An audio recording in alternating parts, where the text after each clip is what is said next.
Heredé una colección de cintas VHS paranormales de mi tío. Entonces, ¿estás tratando de sacar provecho de toda esta moda del horror analógico? ¿Es así?, preguntó el viejo tendero, excéntricamente vestido pero cascarrabias, mientras hojeaba desinteresadamente la desordenada colección de cintas VHS sin marca que le había traído. No podría decir que culpaba ni un poco al señor Juan por su falta de entusiasmo. Si creyeron incluso la mitad de las historias sobre él, había luchado contra los ocultistas nazis en la Segunda Guerra Mundial, viajó por el multiverso con un circo sobrenatural y se codeaba regularmente con la pletora de seres paranormales que supuestamente acechaban y visitaban el condado de Hardwick. Su tienda de rarezas estaba abastecida con una miríada de artículos extraños, algunos de ellos de dudosa autenticidad, sin duda, pero todos ellos eran más interesantes que unos pocos cartuchos de VHS humildes. ¿Terror analógico? No es nada de eso, señor. Solo estaba pensando que podría haber gente por ahí que podría sacarle mejor provecho que yo, y que tú sabrías cómo ponerte en contacto con esas personas, dije, encogiéndome de hombros con indiferencia. Me miró con una suspicacia mientras comenzaba a leer las etiquetas de las cintas. ¿Qué pasa con los títulos crípticos entonces?, preguntó. Este se llama Y todos nos caemos. Todos son así. ¿Tienes la niña que llora en el bosque? ¿Ya es demasiado tarde? ¿Por qué no me perdona? Etcétera. Este aquí solo dice, piedad de nosotros. ¿Qué se supone que hay en estas cosas? Bueno, señor Juan, me han dado a entender que está familiarizado con un tipo de dispositivo al que se hace referencia como en retrovisión gloriosa. ¿Es eso correcto?, pregunté vacilante. Una parte de mí esperaba que él dijera que no, que se burlara de la misma pregunta y yo pudiera ir a casa y empujar las cintas de video al sótano y olvidarme de ellas. Pero no lo hizo. En cambio, su expresión cambió de molesto a serio y miró las cintas con una renovada sensación de cauteloso interés. Entonces, ¿tienes un retrovisión, verdad, dijo?, preguntó, evitando el contacto visual conmigo. No, pero mi tío sí, respondí. Jugó con él y pudo conectar una videograbadora. A lo largo de los años 80 y 90 grabó varias señales que recogió en él hasta su muerte. Prácticamente con su último aliento, me dijo que desenganchara la videograbadora y la escondiera con la colección de cintas, y así lo hice. Ni siquiera un día después, la retrovisión desapareció, pero las cintas quedaron intactas.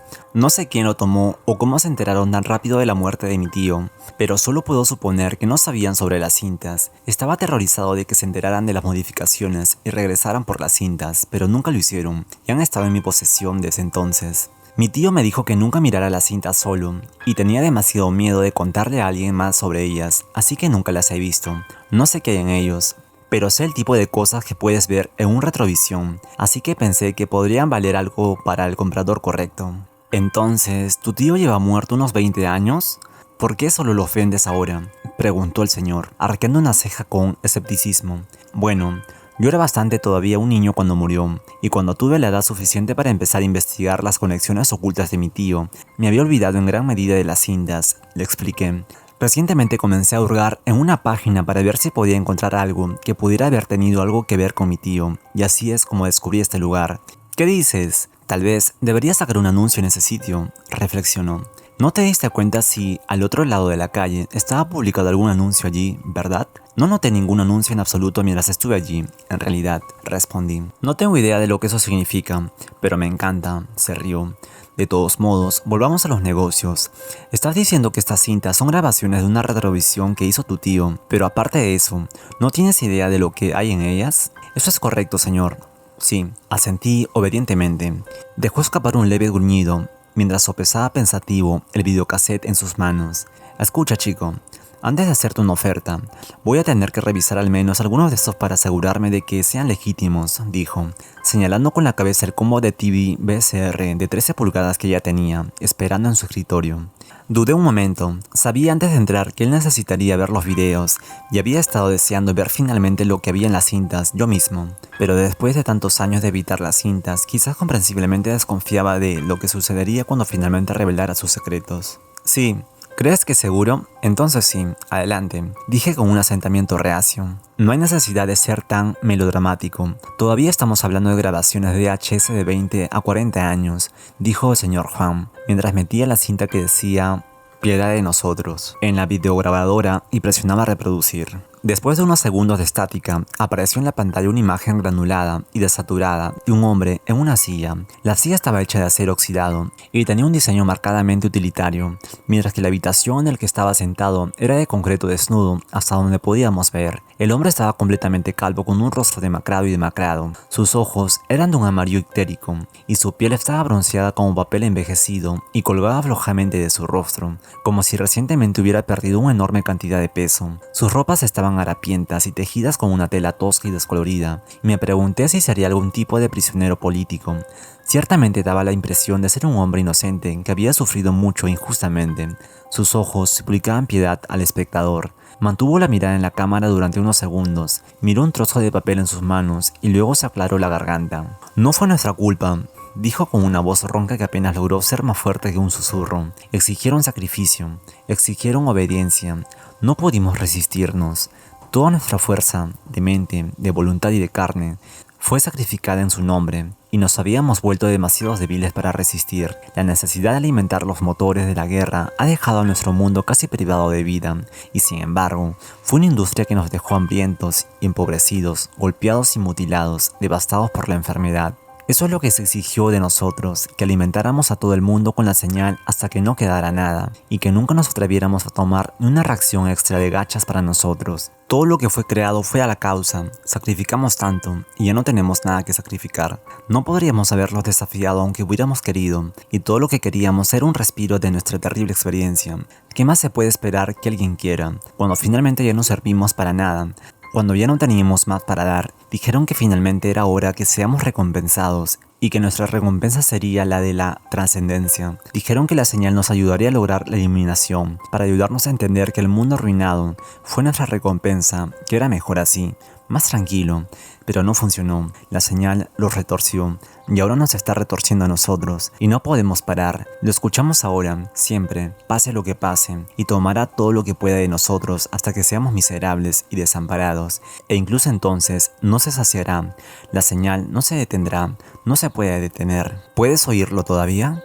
Efectivamente lo hice. No lo había notado antes, pero había algún tipo de señal jugando sobre el discurso del hombre. Era sutil, lo suficientemente fácil como para no pensar en nada al principio, pero ahora que me había llamado la atención, lo encontré un tipo de sonido muy inquietante, como un instrumento de antenas, pero no del todo, fluctuando entre tonos altos y bajos tan rápidamente que parecía casi aleatorio, pero innegablemente estaba presente alguna cadencia de un patrón. Sin embargo, no era música, más como código Morse, como si estuviera tratando desesperadamente de comunicar algún tipo de mensaje que no podía correr el riesgo de caer en las manos equivocadas. «Oh, no, no, no, no, no, no, no, no», Juan murmuró, mientras desesperadamente comenzaba a presionar detener, pausar y expulsar en la videograbadora. Cuando la cinta siguió reproduciéndose, tiré el televisor al suelo, antes de que pudiera preguntar qué diablos le había pasado. Tomó su bastón de nogal y lo agitó hacia el televisor para romperlo. Aunque nunca hizo contacto, la televisión se había ido, su tienda se había ido, nuestro mundo se había ido.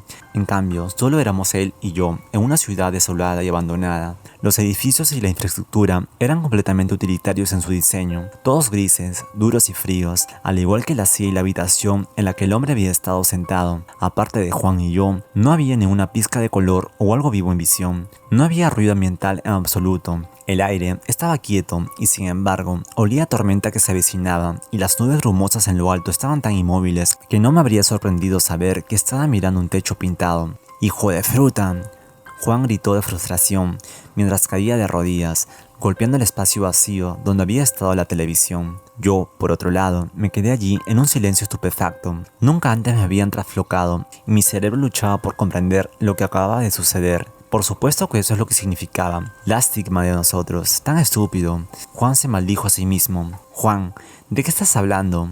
¿Lo que está sucediendo? ¿Dónde estamos?», logré preguntar.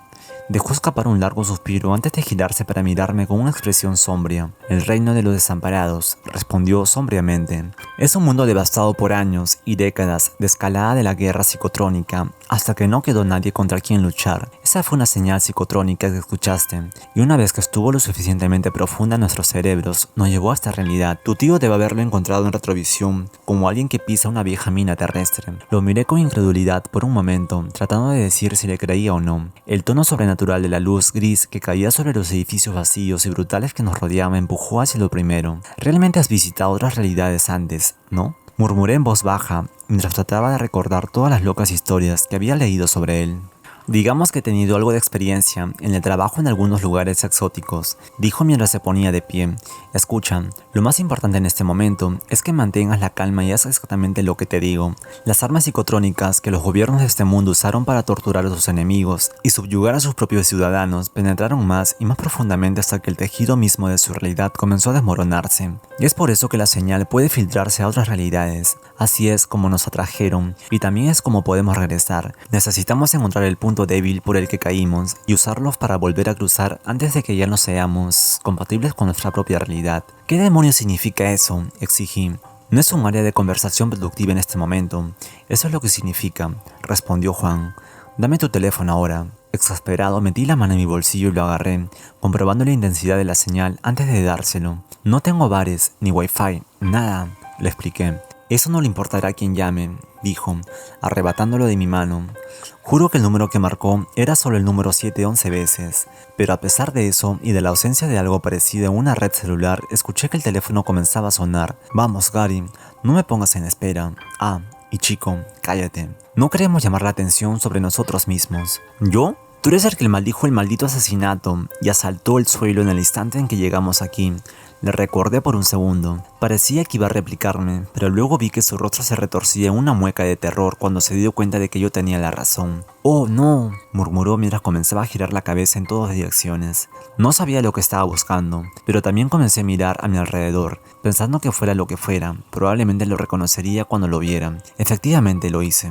Otra persona había aparecido en la distancia y se dirigía lentamente hacia nosotros. Si estaba juzgando bien la distancia, la persona parecía tener alrededor de 2 metros de altura. Estaban cubiertos de pie a cabeza, con una tela gris gruesa sin piel expuesta en absoluto, la cara y la cabeza cubierta por un velo y una capucha puntiaguda. Su forma de andar era arrastrando los pies y su cabeza colgada baja, y ni siquiera estaba seguro de que estuvieran conscientes de nosotros. «Juan, ¿ves?», comencé a susurrar. «¡Queso!», gritó, corriendo hacia uno de los edificios cercanos. Había un miedo mortal y una urgencia desesperada en su voz, que sugería fuertemente que debería obedecer sin cuestionar. Pero en cambio, mi mirada fue atraída hacia el ser que lentamente se dirigía hacia mí. Su lenguaje corporal y la forma en que se movían hacían parecer que estaban heridos o que necesitaban ayudas, lo que generó en mí la lástima suficiente para evitar mi sentido de autopreservación por el momento. «¡Ay! Hola. Hola. ¿Estás bien?», llamé con cautela, levantando lentamente la mano a modo de saludo. El ser echó la cabeza hacia atrás y dejó escapar un gemido ensordecedor. No fue una llamada agresiva o depredadora, sino un sollozo desesperado y desgarrador de miseria abyecta. Reflectivamente puse mis manos sobre mis oídos, pero por mucho que el gemido me doliera y me aterrorizara, todavía no podía obligarme a abandonar a esta criatura. Casi me sentí como si estuviera mirando al sobreviviente de una bomba nuclear o algo así. No era un monstruo, sino que habían sido desfigurados por algo monstruoso. Incluso comencé a llorar. Sentí una empatía tan genuina por esta persona que alguna vez seguramente no había sido tan diferente a mí. Pero luego, a sus lamentos se unió un coro de aullidos igualmente atorturados de todo nuestro alrededor, y más seres extraños comenzaron a arrastrarse lentamente hacia mí. Eso, afortunadamente, fue suficiente para finalmente poner en marcha mi respuesta de lucha o huida, y corrí hacia el edificio en el que Juan había desaparecido. «¡Juan!», grité, buscando desesperadamente alguna señal de él. No respondió, pero había dejado un camino despejado en el polvo y los escombros que cubrían el piso del edificio abandonado y deteriorado durante mucho tiempo. Corrí hacia el hueco de la escalera que él había usado, pero los lamentos a mi alrededor se volvieron tan intensos que tropecé en el suelo y me agarré la cabeza de pura agonía. Ahora estaban en el edificio, los desamparados, y sus desdichadas voces resonaban en el duro cemento y parecían multiplicarse por 100. Sin embargo, peor que el volumen, era que ahora podía distinguir voces susurradas en medio de los lamentos. «¿Puedes oírlo? La señal en el ruido. Llama a todos. Es sutil, pero es impecable. Debe ser escuchado, y poco a poco rehace el mundo hasta que sea omnipresente e impercatible. Tomó todos los sentidos menos el sonido de nosotros. Está en nuestros oídos y en nuestras cabezas, en nuestras voces y en nuestros pasos, en el susurro de nuestros harapos y el crujir de nuestros huesos. Es el latido de nuestro corazón, es cada sonido que escuchamos y cada sonido que hacemos. Es todo para nosotros ahora. No se puede ignorar ni negar. Exige servicio, exige sacrificio, y hemos sacrificado todo lo que no podía servirle. Hemos sacrificado tanto, sufrido tanto. Sin embargo, la señal nunca se saciará. Mientras podamos servirlo, debemos sufrir. Nunca nos liberará, es más fuerte que nosotros ahora. ¿Puedes siquiera oírnos? Si puedes, por favor, compadécete de nosotros. Me obligué a mirar hacia arriba y vi a varios de ellos parados frente a mí, escabulléndose hacia mí tan rápido como pudieron. Uno de ellos gritó más fuerte que los demás. La silueta de un rostro demacrado y boquiabierto apenas visible debajo de su velo. Observé cómo extendía lentamente un brazo tembloroso hacia mí. Estaba pidiendo ayuda. Todos lo eran. Estaba seguro de ello. Había estado sufriendo en este lugar durante tanto tiempo y estaban tan desesperados que simplemente gravitaron hacia cualquier posible esperanza de salvación. ¿Cómo podrían no hacerlo? ¿Cómo podría negarles eso? Lentamente, a regañadientes y casi a la fuerza, me acerqué a la criatura. Un instante antes de que nuestras manos se tocaran, escuché un ronco grito de batalla detrás de mí y vi un bastón de madera golpear a la criatura en el cráneo y tirarla al suelo. Juan había vuelto por mí. ¿Qué eso significa moverse, chico?, gritó, agarrando mi brazo y tirando de mí escaleras arriba. Los Forlorn subieron las escaleras tras nosotros, pero sus torpes pasos no pudieron igualar nuestra velocidad. Sin embargo, me imagino que eso no les preocupaba mucho. ¿A dónde se suponía que íbamos a ir después de todo? Estaba a punto de expresar esta preocupación cuando vi que la puerta hacia la que Juan me estaba empujando estaba llena de una niebla blanca que brillaba suavemente. ¿Qué es? No hay tiempo. Juan me interrumpió antes de que pudiera terminar de preguntar. Ahora, obviamente no tuve mucho tiempo para analizar la situación en detalle, pero con el benéfico de la retrospectiva, puedo decir con seguridad que en ese momento dejé que Juan me arrastrara a través de lo que solo podía suponer que era un portal. Adiós, ¿sabe dónde hay una opción un poco menos arriesgada que permanecer en el reino de los abandonados? Pero solo un poco. No me sentí ni traté de escapar, pero grité cuando me empujaron a través de la puerta. Una vez que cruzamos el umbral de la niebla, pareció bloquear todo el ruido que venía del otro lado, aunque había música, creo, música alegre que definitivamente no venía del reino de los desamparados, pero no duró lo suficientemente como para que yo dijera de qué se trataba. Juan y yo salimos corriendo por el otro lado, y la luz blanca era tan brillante que todo lo que puedo ver al principio fueron manchas. Choqué contra una pared, pero escuché a Juan cerrar una puerta y gritar algo en mi teléfono. Cuando mi visión se aclaró lo suficientemente como para ver de nuevo, me di cuenta de que estábamos de vuelta en la tienda de Juan. Juan estaba sentado con la espalda apoyada contra una puerta, pero ya no había ninguna señal de niebla blanca brillante al otro lado. Juan parecía exhausto, pero aliviado. ¿Qué hizo? ¿Cómo hizo?, tartamudeé. Solo voy a decir 3 palabras más sobre lo que acaba de pasar. No les tengas lástima, dijo bruscamente mientras se ponía de pie y regresaba a su escritorio. El combo de TV VCR todavía estaba boca arriba en el suelo, pero la cinta VHS sobresalía. Juan se agachó, lo sacó con desdén y lo arrojó de nuevo a la caja con los demás. Entonces, ¿qué vas a tomar por todo el kit y todo lo demás? Salí de allí inmediatamente, dejándole mi caja de cintas VHS a Juan, sin quitarle ni un centavo. Sin embargo, me envió un cheque por correo, por extraño que parezca, pero no lo he abierto. Me alegro de deshacerme de esas cintas, después de lo que pasó. Me pregunto cómo mi tío pudo evitar ser arrastrado al reino de los desamparados, o si no lo hizo, ¿cómo regresó? Él me dijo de que nunca mirara las cintas solo, así que tal vez tenía un compañero o algo así en caso de que algo así sucediera. Tal vez las respuestas estén en más cintas, pero si lo son, no soy lo suficientemente valiente para encontrarlos. Un desliz casi fatal en la realidad es suficientemente para mí. Muchas gracias. A pesar de todo lo aterrador que fue todo el calvario, no culpo ni un poco a Forlorn. Si realmente pensaron que podía ayudarlos, o si solo estaban obedeciendo la señal, no los culpo. Solo estuve bajo influencia de la señal por menos de 20 minutos. Y aún así estuve a punto de ceder. Si no hubiera sido por Juan, solo por la fortuna de haber visto esa cinta con alguien que sabía cómo volver a casa, el destino de los Forlorn también habría sido el mío. Son víctimas inocentes de la señal, y no hay manera de que ni yo ni nadie más pueda ayudarlos, a pesar de que trataron de atraparme allí con ellos, y a pesar de lo que dijo Juan, les tengo lástima.